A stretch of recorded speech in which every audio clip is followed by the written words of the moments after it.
શરૂઆત કરીએ રૂપિયા સાથે. રૂપિયામાં આજે મજબૂતી છે. ગઈકાલના 83.67ના ભાવની સામે 83.58 પર રૂપિયો ખુલતો દેખાયો હતો. વ્યાજ દર કાપને કારણે ડોલરમાં આવેલી નરમાશને પગલે રૂપિયામાં એક મજબૂતી આવતી જોવા મળી છે. ડોલર ઇન્ડેક્સ આપણે જોઈએ ફરી એક વખત 100.26ની આસપાસ આપણને જોવા મળી રહ્યો છે. ઉપલા સ્તરેથી ડોલર ઇન્ડેક્સમાં નરમાશ અને રૂપિયો જે ગઈકાલે આ નરમાશ સાથે બંધ થતો હોય આજે આપણે એક મજબૂતાઈ તરફની શરૂઆત જોઈ રહ્યા છે. વધુ ચર્ચા કરીશું. ટ્રેડબુલ સિક્યોરિટીઝના ભાવિક પટેલ આપણી સાથે જોડાઈ ગયા છે. ભાવિકજી, સ્વાગત છે આપનું CNBC બજાર પર. Good morning. અને રૂપિયાને આપણે જે રીતે મેં ઉલ્લેખ કર્યો કે ગઈકાલે નરમાશ સાથે બંધ થયો હતો, પરંતુ આજે ફરી એક મજબૂતાઈ દર્શાવી રહ્યો છે. ડોલર ઇન્ડેક્સની અંદર થોડી નરમાશ આગળ વધી છે. કઈ રીતે આપ જોઈ રહ્યા છો કરન્સીની ચાલને? ગુડ મોર્નિંગ જર્નાજી. ડોલર ઇન્ડેક્સમાં આપણે જોઈએ તો પહેલા પણ 100નું જે લેવલ છે એ પહેલા પણ સપોર્ટ લઈ રહ્યું હતું અને ત્યાંથી જ આપણે થોડુંક બાઉન્સ બેક જોવા મળ્યું છે. અત્યારના ફરીથી એ જ સપોર્ટ ઉપર છે અને સેમ વે આપણે રૂપિયામાં જોઈએ તો 83.50 જે છે એ એક આઈ થિંક સારો સપોર્ટ છે, કારણ કે 2 દિવસથી આપણે જોયું હતું કે 83.50થી થોડોક રૂપિયો છે એ વીક થયો હતો. ગઈકાલે જે યુએસના કન્ઝ્યુમર સેન્ટિમેન્ટ આવ્યા છે એ છેલ્લા 3 વર્ષમાં સૌથી લો આવ્યા છે. એટલે એના લીધે હવે ફરીથી એક્સપેક્ટેશન થઈ ગઈ છે કે નેક્સ્ટ રેટ કટ જે છે એ પણ 50 બેસિસ પોઈન્ટ આવી શકે છે અને ફેડ આગળ જતા પણ થોડુંક એગ્રેસિવ રેટ કટ થઈ શકે. એટલે ઓવરનાઇટ આપણે ડોલર ઇન્ડેક્સમાં એક ફોલ જોવા મળ્યો હતો. અત્યારના જે છે તો ડોલર ઇન્ડેક્સ લાઇટ સ્થિર છે, બટ એ બહુ ઇમ્પોર્ટન્ટ છે જોવાનું કે 100ની નીચે સસ્ટેન થાય છે કે નહીં, કારણ કે પહેલા પણ આપણે જોયું છે કે ત્યાંથી થોડુંક બાઉન્સ બેક લઈ રહ્યો છે. અને સેમ વે રૂપિયા પણ જોઈએ તો 83.50થી જે એક સપોર્ટ લઈ રહ્યો છે આજના દિવસમાં મજબૂત ખુલ્યા પછી. તો આવી છે કે એકવાર 83.50ની જો નીચે જાય તો એકવાર શોર્ટ કરી શકાય છે 83.35ના ટાર્ગેટથી અને 83.60નો સ્ટોપ લોસ રાખી શકાય. બટ અત્યારના જોઈએ તો 83.54 એટલે સપોર્ટની આસપાસ છે. તો થોડુંક વેઇટ કરો, એકવાર એ 50ની નીચે જાય કન્ફર્મ થાય છે એના પછી શોર્ટની પોઝિશન લઈ શકાય છે. ઓકે, તો રૂપિયા માટે સલાહ જો બનતી દેખાઈ રહી છે. 83.50નો સપોર્ટ જે છે એ પાર થાય છે કે નહીં એ અહીંયા આગળથી ખાસ નજર રાખવાની રહેશે. જો 83.50નો એક સપોર્ટ લેવલ છે તૂટે છે તો તમે શોર્ટ તરફ રહી શકો છો. તો પછી 83.35ના ટાર્ગેટ તમને બનતા દેખાઈ શકે છે. 83.60ના સ્ટોપ લોસ રાખવાના રહેશે, પણ 83.50 પર અત્યારે નજર રાખવાની રહેશે. સોનાની વાત કરી લઈએ. સોનાની તેજી આપણને આગળ વધતી દેખાઈ રહી છે અને ગઈકાલે કોમેક્સ ઉપર ભાવ $2,664 સ્પર્શ કરતા દેખાયા. MCX ઉપર સોનું પણ આજે મજબૂતી સાથે કારોબાર કરી રહ્યું છે. 75,200ના સ્તર પણ આપણે જોયા, એની ઉપરના સ્તર પણ જોયા. 75,135 ઉપર હાલમાં કારોબાર થતો દેખાઈ રહ્યો છે. વૈશ્વિક અર્થતંત્રમાં મોનેટરી પોલિસીમાં છૂટો દોર મળવાને કારણે તેમજ મધ્ય પૂર્વ એશિયામાં વધતા તણાવને પગલે તેજી યથાવત જોવા મળી રહી છે. ભાવિકજી, જે રીતે આપણે સોનાની રેલી જોઈ રહ્યા છે, એક રેટ કટ બાદ આપણે રેલી જોઈ અને હવે બીજી વખતના રેટ કટ માટે પણ 50 બેસિસ પોઈન્ટની સંભાવના ચર્ચાવા લાગી છે. જે રીતે આપ જણાવી રહ્યા હતા કે યુએસના જે કન્ઝ્યુમર સેન્ટિમેન્ટના આંકડા આવ્યા છે એને કારણે પણ એક આ 50 બેસિસ પોઈન્ટની શક્યતા વધતી દેખાઈ રહી છે. કઈ રીતે આપ સોનાને જોઈ રહ્યા છો? સોનું ક્યાં આગળ જઈ રહ્યું છે? કયા લેવલ્સ બનાવી શકે છે? આઈ થિંક સોનું $2700ની આસપાસ તો આવી ચૂક્યું છે. ગઈકાલે 2694ની આસપાસ ગયું હતું. એટલે પ્રાઇમ આપણે કહી શકીએ થોડુંક અનચાર્ટેડ ટેરિટરીમાં ડેફિનેટલી છે, કારણ કે હાલ અત્યારના જોઈએ તો ઓવરઓલ આગળ કોઈ લેવલ જોવા નથી મળ્યું, કારણ કે ઇન્ટરનેશનલ માર્કેટમાં પણ ઓલ ટાઈમ હાઈ ઉપર છે. મને લાગે છે કે 2700ની જો ઉપર જાય તો 2740-45 સુધી પણ જોવા મળી શકે છે. બટ ઓવરઓલ અત્યારના થોડુંક માર્કેટ જરૂરથી ઓવરસ્ટ્રેચ દેખાઈ રહ્યું છે. જેમ તમે કીધું કે આપણે કન્ઝ્યુમર સેન્ટિમેન્ટ જે આવ્યા છે એ છેલ્લા 3 વર્ષના લોમાં છે. એની પહેલા પણ આપણે જોયું કે યુએસના જે મેન્યુફેક્ચરિંગ આંકડા આવ્યા હતા એ થોડાક વીક હતા, સર્વિસ PMI પણ વીક હતા. એટલે ડેફિનેટલી યુએસની જે ઇકોનોમી છે એ સ્ટ્રગલ કરી જ રહી છે. એટલે એના પછી ગઈકાલના ડેટા પછી હવે વધારે માર્કેટમાં એક્સપેક્ટેશન થઈ છે કે 50 basis point next rate cut પણ આવી શકે છે. તો એના લીધે જ આપણે ગોલ્ડમાં તેજી જોવા મળી છે. ડોલર ઇન્ડેક્સ એટલે જ વીક થયો છે અને હાલ અત્યારના જે મિડલ ઇસ્ટમાં જે ક્રાઇસિસ છે એ પણ ઓછા થવાના બદલે હવે થોડોક એસ્કેલેટ થઈ રહ્યો છે. ખાસ કરીને ઇઝરાયલ ને હિઝબુલ્લાહ છે એમાં આપણે ગઈકાલે જ જોયું હતું કે છેલ્લા 12 વર્ષમાં સૌથી મોટો એટેક લેબનન પર ઇઝરાયલે કર્યો છે. એટલે આઈ થિંક આ કોન્ફ્લિક્ટ જો આગળ જતા પણ વધશે તો ડેફિનેટલી ગોલ્ડને સેફ હેવન એસેટ્સ જે છે, ડિમાન્ડ જે છે એ વધી શકે છે. હાલ કે મને લાગે છે કે આગળ જતા આટલા હાઈ પ્રાઇસીસના લીધે જે સેન્ટ્રલ બેંકની જે ડિમાન્ડ જે છે એ ઓછી થઈ શકે છે. બટ અહીંયાથી હવે આપણે જોઈ રહ્યા છે તો યુઝ્યુઅલી વેડિંગ સિઝન માટે પણ થોડીક ડિમાન્ડ આવે છે. એટલે નેટ મને લાગે છે કે જો કરેક્શન આવશે તો એક નાનું કરેક્શન આવશે. ઓવરઓલ મને લાગે છે કે અહીંયાથી જો પોઝિશનલી જોઈએ તો આઈ થિંક યર એન્ડ સુધીમાં કે નેક્સ્ટ સેકન્ડ હાફ સુધીમાં મને 78,000 સુધીનું લેવલ એમસીએક્સમાં દેખાઈ રહ્યું છે અને 2750 થી 2780 યર એન્ડ સુધીમાં કોમેક્સમાં દેખાઈ રહ્યું છે. આજના દિવસમાં પણ આઈ થિંક બાય એન્ડ ડિપ્સની સ્ટ્રેટેજી રાખવી જોઈએ છે કે કોઈ પણ ટ્રેડ લો તો આજે થોડોક સ્ટોપ લોસ છે એ સ્ટ્રિક્ટ રાખજો, કારણ કે ઓલ ટાઈમ હાઈની આસપાસ છે એટલે થોડીક વોલેટિલિટી જરૂરથી વધી શકે છે. ગમે ત્યારે થોડુંક પ્રોફિટ બુકિંગ પણ આવી શકે છે. આજના દિવસમાં 75,000ની આસપાસ બાય કરી શકાય 74,850ના સ્ટોપ લોસથી અને 75,400નો ટાર્ગેટ રાખી શકાય. ઓકે, તો અહીંયા આગળ સોનાની જે આપણે મજબૂતીની વાત કરી એ આપણે જોઈએ તો આ વર્ષની અંદર 78,000 સુધી પહોંચતી દેખાઈ શકે છે એની ચર્ચા કરી. પણ આજે આપણે કઈ રીતે કારોબાર કરવાનો છે, આજે પણ ખરીદારી કરીને ચાલવાનું છે. બાય એન્ડ ડિપ્સની સલાહ બની રહી છે 75,000ની આસપાસ તમે સોનાની અંદર ખરીદારી કરીને ચાલી શકો છો 75,400ના ટાર્ગેટ માટે, અને સ્ટોપ લોસ જે છે 74,850નો રાખો. તો આ અહીંયા આગળથી બાય એન્ડ ડિપ્સની સલાહ સોના માટે બનતી દેખાઈ રહી છે. ચાંદીની વાત કરી લઈએ. ચાંદીમાં ગઈકાલે એક દિવસમાં મોટો ઉછાળો જોવા મળ્યો. જો કે આજે કોમેક્સ ઉપર ગઈકાલના ઉછાળા બાદ થોડું પુલબેક છે, પણ $32 પાર ભાવ આજે પણ યથાવત છે. જો કે એમસીએક્સ ઉપર ભાવમાં આજે પણ કિંમતો જે છે 92,000ની આસપાસ ટકેલી દેખાઈ રહી છે. પ્રેશિયસ મેટલ્સની તેજી અને બેઝ મેટલ્સની તેજીની બેવડી અસર ચાંદી ઉપર જોવા મળી રહી છે.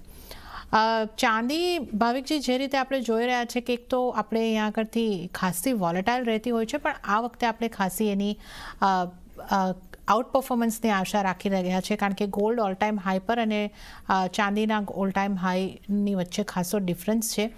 હવે એને બંને તરફથી સપોર્ટ મળી રહ્યો છે. ચાઇનાની પોલિસીને કારણે મેટલ્સનો સપોર્ટ પણ મળી રહ્યો છે, સોનાની તેજીનો પણ સપોર્ટ મળી રહ્યો છે. તો ચાંદી ક્યાં જઈ શકે છે, ચાંદીને માટે આપનો વ્યૂ કઈ રીતનો બની રહ્યો છે?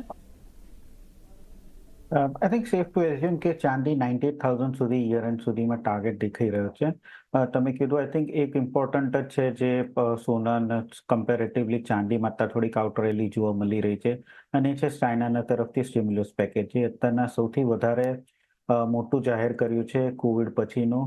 અને ઓવરઓલ આ વખતે ડેફિનેટલી ચાઇનાએ વોક ધ ટોક કર્યું છે કે જ્યાં એ લોકોએ આજે સવારના જોઈએ તો માર્જિન લેન્ડિંગ ફેસિલિટી છે, મીડિયમ ટર્મ લેન્ડિંગ ફેસિલિટી એ 30 બેસિસ પોઈન્ટ્સ રેટ કટ કર્યો છે, અને આગળ જતાં પણ જે રિઝર્વ રિક્વાયરમેન્ટ રેશિયો છે એ નિયરલી 50 બેસિસ પોઈન્ટનું રેટ કટ કરવાનો છે. એટલે એનાથી નિયરલી $1 ટ્રિલિયન જે છે એ માર્કેટમાં લિક્વિડિટી વધશે. અને આ જે સ્ટિમ્યુલસ છે એના લીધે એટલીસ્ટ ડિમાન્ડ જે બેઝ મેટલ્સની છે એ એક્સપેક્ટેશન છે કે વધી શકે છે, અને એના લીધે જ આપણે જોયું કે ચાંદીમાં ગઈકાલે આટલું મોટું તેજી જોવા મળી હતી. ઓવરઓલ આઈ થિંક ચાંદીમાં પણ થોડુંક ઇન્ટ્રાડે ઓફકોર્સ થોડુંક પ્રોફિટ બુકિંગ જરૂરથી થશે, કારણ કે ખાસી શોર્ટ ટર્મમાં જ વધી ગઈ છે. ગઈકાલે આપણે જોયું તો નિયરલી 4% વધ્યું હતું, અને હિસ્ટોરિકલી જોઈએ તો આટલા ઉછાળા પછી 1 થી 2 દિવસમાં થોડુંક પ્રોફિટ બુકિંગ જરૂર થયા છે. બટ ઇન્ટ્રાડે આઈ થિંક જ્યાં સુધી 91,000ની નીચે ન જતું ત્યાં સુધી બાય એન્ડ ડિપ્સની સ્ટ્રેટેજી રાખવી જોઈએ. તો આજે અરાઉન્ડ 91,500ની આસપાસ બાય કરી શકાય છે 92,500ના ટાર્ગેટથી, અને 91,000નો સ્ટોપ લોસ રાખી શકાય. ઓકે, તો ચાંદીમાં પણ ખરીદારી કરીને ચાલવાની સલાહબંધી દેખાઈ રહી છે. જ્યાં સુધી 91,000ની આસપાસ છે ત્યાં સુધી ખરીદારી કરીને ચાલવાની સલાહ. બાય એન્ડ ડિપ કરો.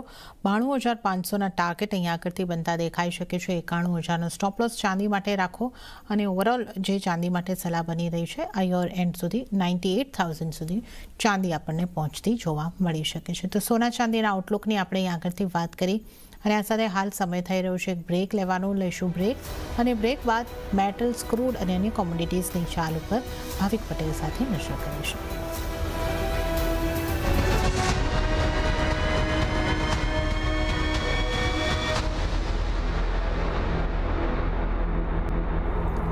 બ્રેક બાદ કોમોડિટી લાઈવમાં આપનું ફરી એક વખત સ્વાગત છે અને આજે ચર્ચામાં આપણી સાથે ભાવિક પટેલ જોડાયેલા છે. મેટલ્સના કારોબારની વાત કરી લઈએ તો ચીને આપેલા સ્ટિમ્યુલસને પગલે આજે તમામ બેઝ મેટલ્સની અંદર ઉછાળો છે. LME પર કોપર 2 મહિનાના ઉપલા સ્તરે પહોંચ્યું છે. ચીનમાં જાહેર થયેલા સ્ટિમ્યુલસને પગલે ચીનથી માંગ વધે તેવી આશાને પગલે ઉછાળો છે અને તેમાં ડોલર ઇન્ડેક્સની નરમાશ પણ બેઝ મેટલ્સની તેજીને ટેકો આપી રહી છે. ભાવિકજી, ચીન તરફથી ઘણા બધી જાહેરાતો અહીંયા આગળથી થતી આવી છે. મીડિયમ ટર્મ, લોંગ ટર્મ, સાથે સાથે રિયલ એસ્ટેટ ને લઈને પણ અમુક જાહેરાતો છે. સેકન્ડ હોમ ખરીદવાને લઈને અમુક રાહતો આપવામાં આવી છે. આ બધી જ વસ્તુ મેટલ્સને સ્પર્શ કરી શકે છે. આપણે જોઈ રહ્યા છે કોપર ઓલરેડી 2 મહિનાના હાઈ પર પહોંચી ચૂક્યું છે. કઈ મેટલને કેટલો સપોર્ટ અને આને કઈ રીતે આપણે જોવું જોઈએ, કેટલી તેજી અહીંયા આગળ આપણે મેટલમાં જોઈ શકીએ? આઈ થિંક શોર્ટ ટર્મમાં તો મને લાગે છે 70 to 80% જે તેજી છે થઈ ચૂકી છે, કારણ કે આપણે 2-3 દિવસથી જ જોઈ રહ્યા છે કે આ એન્ટિસિપેશનમાં જ ઓલરેડી માર્કેટમાં બેઝ મેટલ્સમાં સારી એવી તેજી જોવા મળી હતી અને ગઈકાલે જે જાહેર કરી પછી આજે સ્ટાર્ટ કર્યું છે સ્ટિમ્યુલસ આપવાનું. જેમ તમે કીધું કે મીડિયમ ટર્મ લેન્ડિંગ ફેસિલિટી છે એ 30 બેઝિસ પોઈન્ટ ઓછી કરી છે. આગળ જતા રિઝર્વ રિક્વાયરમેન્ટ રેશિયો છે એ ઓછી કરશે. 1 યરનો જે લોન રેટ છે એ ઓછું કરવાના છે. મીડિયમ ટર્મ ને લોંગ ટર્મ મોર્ગેજ છે એ ઓછું કરવાના છે અને ફર્સ્ટ હોમ બાયર્સ ને સેકન્ડ હોમ બાયર્સ છે એ લોકોને સબસિડી આપવાના છે. એટલે આ બધું ઓલરેડી માર્કેટમાં આપણે જોઈએ તો ઘણું ખરું થોડુંક તો ફેક્ટરિંગ થઈ ચૂક્યું છે અને હવે અહીંયાથી એટલીસ્ટ વેરી શોર્ટ ટર્મમાં મને લાગે છે કે થોડુંક પ્રોફિટ બુકિંગ જરૂરથી આવી શકે છે, કારણ કે અહીંયાથી માર્કેટ યુઝ્યુઅલી આપણે જોઈએ એક ફોરવર્ડ લુકિંગ હોય છે અને જે સ્ટિમ્યુલસની વાત થઈ હતી એ હવે આવવાનું શરૂ થયું છે. એટલે અહીંયાથી મને લાગે છે કે એટલીસ્ટ ઇન્ટ્રાડે પર્સપેક્ટિવ થોડુંક જરૂરથી પ્રોફિટ બુકિંગ આવી શકે છે. તો અહીંયાથી આટલી તેજી પછી હું થોડો કમ્ફર્ટેબલ નથી લોંગ પોઝિશન આપવા માટે. એટલે આઈ થિંક જો કોઈ એગ્રેસિવ ટ્રેડર્સ હોય તો મને લાગે છે કે એક એલ્યુમિનિયમમાં આપણે એક સારી એવી તેજી જોવા મળી ચૂકી છે અને હિસ્ટોરિકલી 240-245 ની આસપાસ એક સ્ટ્રોંગ રેઝિસ્ટન્સ ઝોન પણ જોવા આવ્યો છે. મને લાગે છે કે આજના દિવસમાં એટલીસ્ટ એલ્યુમિનિયમમાં થોડીક શોર્ટ પોઝિશન લઈ શકાય છે 235 ની આસપાસ, 232 ના ટાર્ગેટથી અને 237 નો ટાર્ગેટ સ્ટોપ લોસ રાખી શકાય છે. જો કે કોપરમાં આઈ થિંક મને લાગે છે કે 850 સુધીનું લેવલ આપણને ટૂંક સમયમાં જોવા મળી શકે છે. બટ આજના દિવસમાં આઈ થિંક બધી બેઝ મેટલ્સમાં કાલની રેલી પછી એટલીસ્ટ ફર્સ્ટ હાફમાં થોડુંક કરેક્શન આવી શકે છે.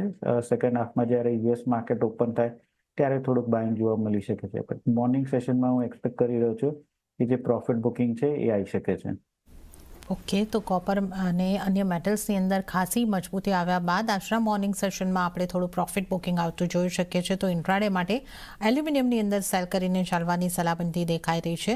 235ની આસપાસ, 232ના ટાર્ગેટ અને 237નો સ્ટોપ લોસ રાખવાનું રહેશે. કોપરની જો વાત કરીએ 850 સુધીના ટાર્ગેટ કોપરની અંદર બનતા દેખાઈ શકે છે. તો આપણે ખાસ કરીને મેટલ્સમાં આજે ગઈકાલે મોટી તેજી આવી છે એની ચર્ચા કરી છે. હવે ક્રૂડની જો વાત કરી લઈએ તો ક્રૂડમાં પણ ગઈકાલે ઉછાળો હતો, પણ આજે સામાન્ય દબાણ ઉપલા સ્તરેથી બનતું દેખાયું છે. ગઈકાલે બ્રેન્ટના ભાવ 2% જેટલા વધીને $75 આસપાસ હતા. આજે પણ લગભગ $75 આસપાસ છે. 5%ની આસપાસનો ઘટાડો બ્રેન્ટની જો આપણે વાત કરીએ તો ઉપલા સ્તરેથી બનતો દેખાયો છે. તો ચીનના સ્ટિમ્યુલસને પગલે ત્યાંથી માંગ વધવાની આશા વર્તાઈ રહી છે અને બીજી તરફ ઇઝરાયલ લેબનાન વચ્ચેના યુદ્ધની અસર પણ અહીંયા આગળથી છે, તેનો એક સપોર્ટ મળતો દેખાઈ રહ્યો છે. અહીંયાથી ભાવિકજી આપણે ક્રૂડને કઈ રીતે જોવું જોઈએ? જે રીતે આપણને ઉપલા સ્તરેથી થોડું પ્રોફિટ બુકિંગ ટાઈપની સ્થિતિ અહીંયા પણ આજે આપણને દેખાઈ રહી છે, પણ આપણે સંકેતોની વાત કરીએ તો જે રીતે મિડલ ઇસ્ટના ટેન્શન્સ તો છે જ. એક ઓપેકનો રિપોર્ટ પણ આવ્યો છે ગઈકાલે અને એની અંદર પણ ડિમાન્ડને લઈને વાત કરવામાં આવી છે. ઇન્ડિયાથી પણ સારી ડિમાન્ડ છે એ વાત કહેવામાં આવી છે. ચીનની ડિમાન્ડ સારી રહી શકે છે. તો આ ક્રૂડને આપણે કઈ રીતે જોવું જોઈએ? આઈ થિંક તમે એક વાત સાચી કીધી છે કે ઉપરથી જે પ્રોફિટ બુકિંગ આવે છે એ ફરીથી ડિમાન્ડ કન્સર્ન પર આવી જાય છે, કારણ કે હાલ અત્યારના ડિમાન્ડ ઇન્ડિયાની તો સારી, બટ એશિયામાં આપણે ચાઇનાની જોઈએ તો ઘણી વીક છે. એ લોકો ઇમ્પોર્ટ કોટા આપ્યો તો એ પણ લાસ્ટ યર કરતા યર ઓન યર ખાલી માર્જિનલી બહુ જ ઓછો વધારે છે. એટલે એક્સપેક્ટેશન નથી કે આગળ જતા કોઈ મોટી ડિમાન્ડ આવે. સ્ટિમ્યુલસના લીધે મે બી થોડીક આવી શકે છે. યુરોપ ને યુએસમાં પણ જોઈએ તો જે સમરની જે ડ્રાઇવિંગ સિઝન હતી એ પતી ચૂકી છે. એટલે અહીંયાથી હવે હીટિંગની થોડીક ડિમાન્ડ આવી શકે છે. એટલે ડિમાન્ડ કન્સર્ન જરૂરથી છે એના લીધે આપણને આઉટરાઇટ તેજી જોવા નથી મળી રહી કે જે બેઝ મેટલ્સ અને બુલિયન્સમાં જોવા મળી છે. બટ નીચે આપણે જોઈએ તો નીચે એક સપોર્ટ પણ આવી રહ્યો છે, કારણ કે જે અત્યારના ઇઝરાયલ અને લેબેનોનનું જે ટેન્શન છે, જીઓપોલિટિકલ કન્સર્ન્સ છે મિડલ ઇસ્ટમાં ઓછા થવાના બદલે વધી રહ્યા છે. એટલે ગમે ત્યારે ત્યાંથી પણ થોડુંક સપ્લાય કન્સર્ન્સ આવી શકે છે. પ્લસ વેરી શોર્ટ ટર્મમાં આપણે જોઈ રહ્યા છે કે અત્યારના એક જે હુરેકન છે એ ગલ્ફ ઓફ મેક્સિકોમાં આજથી ને કાલેથી ત્રાટકવાનો છે, અને ઘણી જ યુએસની જે મોટી કંપનીઝ છે, શેલ છે, શેવરોન છે, એ લોકોએ નોન એસેન્શિયલ્સ છે, એ લોકોના માણસો છે રીગ પરથી ઓફલાઈન કરી દીધા છે. એટલે આગળ જતાં પણ થોડુંક જે ત્યાંથી ઓઇલ છે પ્રોડક્શન છે એ કટ થઈ શકે છે. એટલે નેટન પણ લાગે છે કે 6200 થી નીચે 5800 ની વચ્ચે જ ક્રૂડ ઓઇલ અથડાયા કરશે, કારણ કે બેઉ સાઈડ એને રેઝિસ્ટન્સ છે. ઉપરની સાઈડ ડિમાન્ડ કન્સર્ન્સ છે તો નીચેની સાઈડ સપ્લાય કન્સર્ન્સ થઈ શકે છે. ઓવરઓલ મને લાગે છે કે આ રેન્જમાં જ ટ્રેડ થઈ શકે છે. એટલે મોટી કોઈ ઉછાળ દેખાઈ નથી રહ્યો, કાં તો મોટું કરેક્શન પણ દેખાઈ નથી રહ્યું. બટ આજના દિવસમાં આઈ થિંક મને લાગે છે કે 6000 નો જે કોલ છે એ એકવાર બાય કરી શકાય છે અરાઉન્ડ 160. ઇન્ટ્રાડે ટાર્ગેટ રાખી શકાય 210 નો, અને સ્ટોપ લોસ રાખી શકાય 130 નો. ઓકે, તો અહીંયા આગળથી આપણને સલાહ જે બનતી દેખાઈ રહી છે, થોડી વોલેટિલિટી બનતી દેખાઈ શકે છે, અને રેન્જની આપણે અહીંયા આગળથી વાત કરી 6200 ઉપરની તરફ, 5800 નીચેની તરફ ક્રૂડમાં આ રેન્જની અંદર કારોબાર થતો દેખાઈ શકે છે. તો સલાહ તમારે માટે 6000નો જે કોલ ઓપ્શન છે એને બાય કરીને ચાલો 160માં, 210નો ટાર્ગેટ, 130નો સ્ટોપ લોસ. તો આ સલાહ અહીંયા આગળથી બનતી દેખાઈ રહી છે. હવે જો આપણે વાત કરી લઈએ નેચરલ ગેસની, તો નેચરલ ગેસમાં તેજી કન્ટિન્યુ થતી દેખાઈ રહી છે, અને લગભગ 235ને પાર નેચરલ ગેસની કિંમતો પહોંચતી જોવા મળી રહી છે. 215ની આસપાસ અત્યારે આપણે નેચરલ ગેસની વાત કરી રહ્યા છે, તો કિંમતો ઓક્ટોબર કોન્ટ્રાક્ટમાં 236ની આસપાસની કિંમતો આપણે જોઈ શકીએ છીએ. કઈ રીતે આપ જોઈ રહ્યા છો નેચરલ ગેસને, ભાવિકજી? અને નેચરલ ગેસમાં સારી તેજી કન્ટિન્યુ થઈ રહી છે, આગળ હવે શું કરવું જોઈએ? ઓક્ટોબર કોન્ટ્રાક્ટમાં આપણે કેટલા વખતથી જોઈ રહ્યા હતા કે 225નું જે લેવલ હતું, એક હર્ડલ હતું, એ જઈ નથી શકતો. અને આપણે 2 દિવસ પહેલા જેવું કે હર્ડલ જે છે ઇઝીલી પાસ થઈ ચૂક્યું છે. અને આગળના પણ આપણે ઇન્ટરનેશનલ કોન્ટ્રાક્ટ જોઈએ તો એ બધા કોન્ટેંગોમાં છે. એટલે એક્સપેક્ટેશન છે કે આગળ પણ આ જે તેજી છે એ યથાવત રહેશે. હાલ અત્યારના જે હ્યુરેકન આવી રહ્યું છે ગલ્ફ ઓફ મેક્સિકોમાં, એના લીધે પણ ઘણી બધી નેચરલ ગેસની પ્રોડક્શન જે છે એ અસર થઈ શકે છે. અને હવે આગળ જતાં આપણે જોઈશું તો હીટિંગ ડિમાન્ડ થઈ શકે છે, કારણ કે હવે ઠંડી આવશે યુરોપ અને યુએસમાં. ઓલ્ધો ઇન્વેન્ટરીઝ આપણે જોઈએ તો ઘણી જ હાઈ છે, પણ થોડુંક ડિમાન્ડની એક્સપેક્ટેશન છે. અને પ્લસ અત્યારના જે હ્યુરેકન સિઝન જે છે એમાં ખાસ કરીને હમણાં જે કેટેગરી 4 સ્ટોર્મ આવવાનો છે એને નેચરલ ગેસમાં ફાયદો થઈ શકે છે. તો નેચરલ ગેસમાં આપણે જોયું હતું કે 225ની ઉપર ઉછાળે પછી 242 સુધી ઓક્ટોબર કોન્ટ્રાક્ટ આવી ગયું છે. હાલ અત્યારે આઈ થિંક 225નું જે રેઝિસ્ટન્સ છે હવે સપોર્ટ થઈ ચૂક્યું છે. 225ની નીચે નથી જતું ત્યાં સુધી મને લાગે છે કે આ તેજી 250 સુધી પણ આપણને જોવા મળી શકે છે. તો ઇન્ટ્રાડે પર્સપેક્ટિવ 235ની આસપાસ લોંગ કરી શકાય છે 240ના ટાર્ગેટથી, અને 232નો સ્ટોપ લોસ રાખી શકાય. ઓકે, તો નેચરલ ગેસમાં પણ લોંગ સાઇડ રહેવાની સલાહ બનતી દેખાઈ રહી છે. ઇન્ટ્રાડે માટે સલાહ છે 235ની આસપાસથી તમે ખરીદારી કરીને ચાલો, 240નો ટાર્ગેટ, 232નો સ્ટોપ લોસ. તો આ એક સલાહ આપને માટે નેચરલ ગેસની અંદર બનતી દેખાઈ રહી છે. હવે આપણે આગળ વધીએ અને એગ્રી કોમોડિટીઝ ઉપર નજર કરી લઈએ. તો મસાલા પેકમાં આજે તેજી તરફનો કારોબાર થઈ રહ્યો છે, તો સાથે જ કુવાર પેકમાં પણ આજે ખરીદારીનો માહોલ જ જોવા મળી રહ્યો છે.